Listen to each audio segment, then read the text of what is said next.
Hallo Leute, willkommen zurück auf meinem Kanal. Guten Tag, ich besuche die Wohnung meiner philippinischen Freundin. Sie ist auch Krankenschwester. Mal sehen.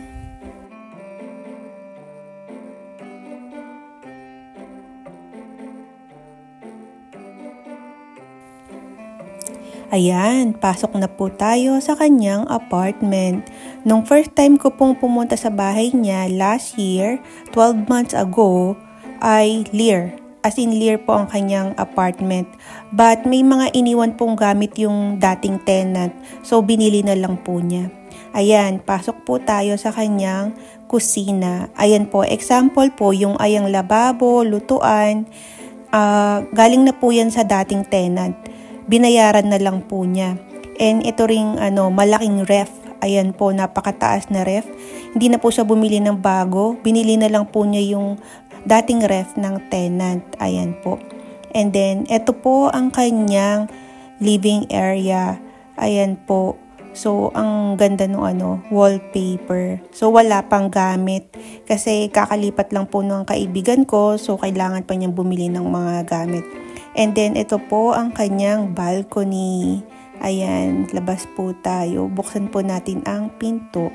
Ayan. Malaki din ang kanyang balcony. Pwedeng magsampay. Ayan po. Diba? And then, ang size po pala ng apartment na ito ay 58 square meters. At ang renta po niya per month ay 670 euros per month. At ito naman po ang kanyang kitchen / dining area. Yung kitchen, pinakita ko na po kanina. Ayan, may ilaw na po. Ayan po ay binayaran na lang niya sa dating tenant. Ayan. At meron din pong ilaw. Sabi niya, naiiba daw po ang kulay. Kanina white. Ayan, white. And then, magiging yellow. O, diba? Napapalitan ng ilaw. So, marami pa pong kailangan na gamit yung kaibigan ko, like sofa, at mga gamit sa bahay. And then, ito pala ang kanyang toilet and bath. Ayan, okay naman po ang size, sakto lang din, malinis din po ang kanyang banyo. And then, may dalawa po palang bedroom. Ito po ang unang bedroom. Mas maliit po ito. Ito pong bedroom na ito ay magiging kwarto ng kanyang anak. Yung anak po niya, nung time na yan ay nasa Pilipinas pa. So soon, makakapunta rin po ng Germany ang kanyang anak. Ayan, para makasama niya na sa Germany. Ayan po. And then yung isa naman pong kwarto ay ang kwarto ng kaibigan ko. Mas malaki naman po ito. So ayan, inuna niya po yung higaan niya. May bed na siya. Tapos nakabili na rin po siya ng aparador. Ayan po, proud po siya na siya po ang nag-kumpuni, nag-fix ng mga gamit na yan. O diba, ang galing na kaibigan ko. And then, ayan po ang view sa labas. Ayan po ang kanyang mga kapitbahay. Bahay ng mga kapitbahay niya. And then, ayan, ang cute po. Pinakita po ng kaibigan ko yung gamit niya. Mga screwdrivers, screws, tools na ginamit po niya sa pag-assemble ng mga gamit niya. Halimbawa po, yung cabinet niya, yung bed niya. Siya na po ang nagkumpuni nun. Kailangan po kasi maging independent. I don't really think anyone can save me, and honestly I'm not really sure I want saving. I like to be my own worst enemy. There's no risk if you don't try at anything, so I'ma just keep buying everything. See you in the next life, have to be a better me. I don't think that my head's on straight. And then after 12 months, bumalik po ulit ako sa bonong niya. Ayan, pasok po tayo. Ito na po yung bonong niya after a year, after 12 months. Ito po ang kanyang banyo. Same pa rin po. Malinis pa rin naman po ang kanyang banyo. Ayan, buksan po natin. Ayan, may bathtub. Malinis naman po. Na-maintain naman po ng aking kaibigan. And kasama na po pala niya yung anak niya from Philippines. Nakarating na po ng Germany. Ayan po. At ito, meron na rin po siyang sabitan ng mga jacket kapag may bisitang dumadating.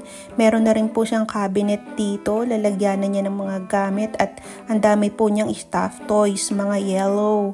Favorite po kasi niya ang yellow. Ayan, pasok po tayo ulit sa kanyang kusina. Ito na po ang kanyang kusina. Same pa rin po, andun pa rin po ang lababo. Pero nadagdagan po ng gamit. Ayan, may ano na po siya, oven, toaster, ganyan, rice cooker. Yung ano po, yung lutuan, stove, andyan pa rin po. At ito, nagluto po siya ng chicken curry. Ayan po. Ito, pinagprituhan daw, huwag na natin buksan. At andyan pa rin po yung oven na nabili niya sa dating tenant. At andito pa rin po ang malaking ref. Ayan. Ayan po ang kanyang kusina. At ito na po ang kanyang living area. Ayan po, nakabili na po siya ng mga sofa. Actually, sofa bed po yan. Ayan po, meron na rin pong orasan. So, time check, magpa 5 PM na po. Nakabili rin na po siya ng TV. At ayan po, o diba, yung mga kaibigan ko po talaga mahilig mag-aral. Ayan po, nag-aaral po ng OP Plege, nagbabasa ang aking kaibigan. Mahilig po mag-aral. Ayan po, o diba, nalagyan niya na ng laman. Meron ng sofa bed, meron ng mga cabinet, may TV na, meron ng wall clock, o diba, nag-improve. Gumanda po ang sala, ang living area ng aking kaibigan. Tapos dito naman po ang kanyang balcony. Nagkaroon na rin po ng laman ang kanyang balcony at mga halaman. O diba po, meron na pong upuan, pwede nang tumambay-tambay sa kanyang balcony. O diba, ang ganda? At ang sarap po ng simoy ng hangin. Ayan po. At meron din po siyang mga halaman. Nataniman na rin po niya ng halaman. O diba, ang ganda po ng view sa kanyang balcony. Ayan po. Pwede na kaming magtambay-tambay, mga magbabarkada dito sa kanyang bahay, sa kanyang balcony. Tapos ito pala, pinalitan niya yung sa ilaw niya. At naiiba pa rin daw po yung ilaw. White. Tapos magiging white. Tapos magiging yellow. O diba, naiiba daw po ang kulay. Ayan. And then, dito naman po sa tabi ng kanyang living area ay ang dining area. Tapos meron pa rin po siyang mga halaman. Mahilig po sa halaman ang aking kaibigan. Ayan po. Ayan po ang kanyang dining area. Katabi po ng kitchen. Ayan po. O diba, nakompleto na po ng kaibigan ko ang kanyang mga gamit. Tapos ito, meron po siyang mamahaling tsokolate. Masarap po yan. Basta nung binili po niya yan, kasama ko, mahal po yan eh. Ayan, punta na po tayo sa kwarto. Tapos ito na po yung kwarto niya. Ayan pa rin po ang kanyang bed. Ayan po, nadagdagan po ng mga abubot, stuffed toys. At ito, meron na po siyang drawer, nadagdagan po ng drawer. Mahilig din pong mag-travel itong kaibigan ko. Ayan po, mga souvenirs sa mga bansang napuntahan niya. Ayan po, hulaan niyo po kung anong mga bansa ang kanyang napuntahan. Ayan. Iba't ibang souvenirs, mga snowball. O diba? Mahilig din po kasi mag-travel tong kaibigan ko. Ayan po. At tapos, may nakita po ako doon sa may dulo. Ayan. O diba? Kailangan po namin to eh. Kahit ako gumagamit po ako nito, Vicks Vaporub. O diba? Kailangan yan. Lalo na kapag sobrang lamig. Ayan po. Andyan pa rin po ang kanyang cabinet. Ayan. So, labas na po tayo ng kanyang kwarto. Punta naman po tayo sa kabilang kwarto. Dati, ito pong kwarto na to ay empty, as in walang gamit. Ngayon, nandito na po yung anak niyang dalaga, so may laman na. O, diba? Ang ganda ng kwarto. Ang ganda ng pailaw.